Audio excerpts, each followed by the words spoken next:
Kayo ng Panginoon, ang daming nagpe-pray sa inyo, ang daming sumusuporta po sa inyo kasi si Lord hindi po tayo pinababayaan, lalong-lalo yung ating mga pamilya. Kaya alam nyo, kayo lahat ng may makaramdaman, huwag kayong maghinawa na tumawag kay Lord.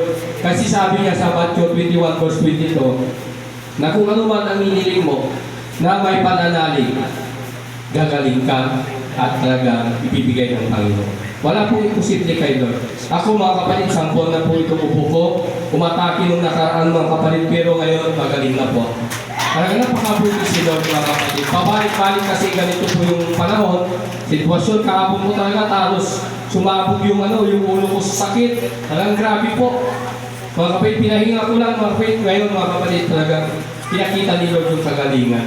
Nilul ko kay Lord talaga nung kagabi, nung nakaraan mga kapatid. At yung bata din mga kapatid na nawala yung pamangkin ni Brother Canto, wala tayong magawa. Talagang yung prayer, habang tumatawag sila pray ng pray, mga kapatid. Pero yun talaga yung will ng Panginoon, wala tayong magagawa po. Pero sa atin mga kapatid, na continue lang po tayo sa prayer kasi kung will ni Lord, napakadali lang po. Alam po natin, nakatakda po ang buhay ng tao.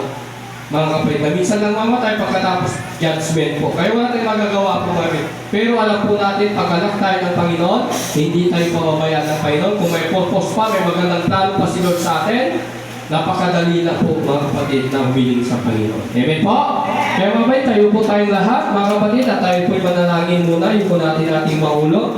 Yung isa tungkol sa anumang bagay, sa halip hingin ninyo sa Diyos, ang lahat ng iyong kailangan sa pamagitan ng panalangin may pasasalamat. Related po sa mga topic po natin, mga kapatid, yung patutuo po. Tingnan po natin.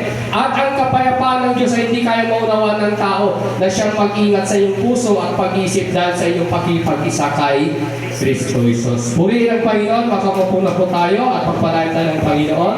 Hindi po nawalan pagsubok, lalong-lalo sa mga anak ng Diyos. At mapalad din po tayo pag tayo sinusubok kasi sabi niya, ito yung nagpapatatag sa ating pananampalataya. Na pagkatapos daw tayong subukin, sabi niya sa Book of Santiago, chapter 1, verse 12, ang sabi po, magalak ka sa kabila ng pagsubok at pagkatapos ng pagsubok, may kalakip na gantimpala. Amen? Yun ang kagandahan sa mga anak ng Panginoon. Yung iba, kapit, pag wala ka kay Lord, yung pagsubok sa kanila, problema. Amen po? Kabigatan. Bakit po? Kasi hindi nila nilalapit kay Lord. Pero yung pagsubok sa atin, blessing. Yun ang pagkakaiba sa atin. Kaya pag may pagsubok ka, mapalad ka daw. Amen? Lahat ng may pagsubok, magsabing amen. Ayun, mapalad po tayo. Ang pamagat ng ating topic, God, ask God for all your needs. Humingi ka sa Diyos sa lahat ng iyong kailangan. Ano ba ang pangailangan ng tao? Amen po? Siyempre, una, pera, di ba? Hindi po tayo exemption po sa mga tao kasi alam po natin ang needs po ng mga tao. Pera, pangailangan, pagkain. Pero mayroon po tayo mga supernatural needs na tatalakayin po natin. Kasama po yan yung ating mga pangailangan, pero lahat ng daw ng ating pangailangan. Kailangan natin ng kagalingan, di ba? Kailangan natin ng solusyon sa mga problema, kailangan natin ng pera, kailangan natin pagkain, pagpapaaral, pang-tuition, lahat. Kailangan daw natin kasi maraming pangailangan po ang tao. Amen po? Pero sabi ng Panginoon sa Book of Hebrews 13 verse 5, huwag kang magmukhang pera. Makuntinto ka kung ano yung nasa iyo.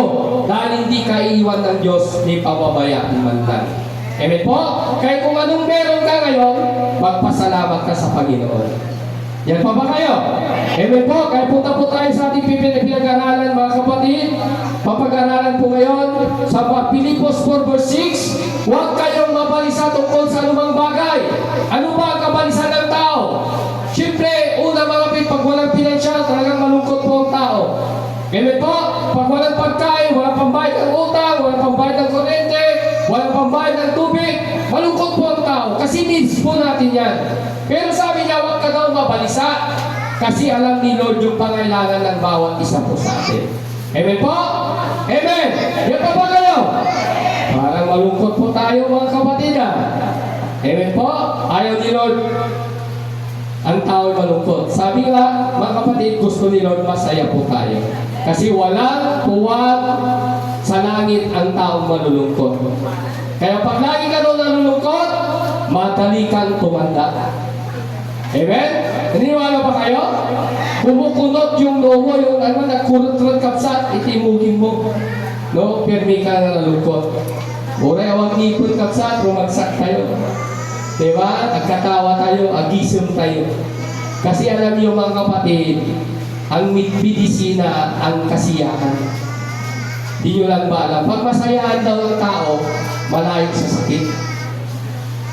Pero pag nalulungkot ang tao, ano po yun? Emotion.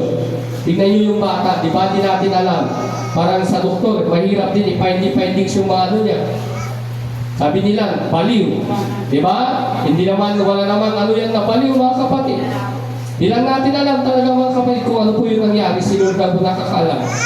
At yun na po mga kapatid, sa tagal din na panahon, halos mag-isang buwan, binawian niya yung buhay niya.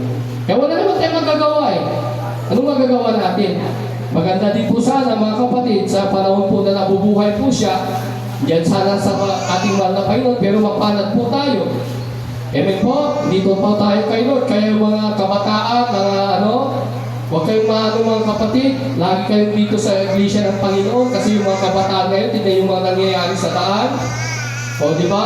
Alam niyo mga kabataan ngayon, talagang ang babata po, alauna, alas 2, naglalakad pa yan sa mga kalye. Kaya bakit sabi ko, bakit walang curfew yung barangay ngayon? Bakit ang daming mga babata po? Nasa kalye po sila, palaboy-laboy. Sa gabing yun mga kapatid, iwan ko kung hindi nahanap yung mga magulang po nun. Kaya tingnan niyo po yung nangyayari sa panahon natin ngayon, at tigas ng ulo ng mga bata ngayon. Amen? Kaya anong gawin po natin? Ipag-prenan po natin sila. Nagabayad po nila. Tingnan niyo yung nangyari po sa daan po ng yung aksidente. Yung teacher, lasing yung mga bata.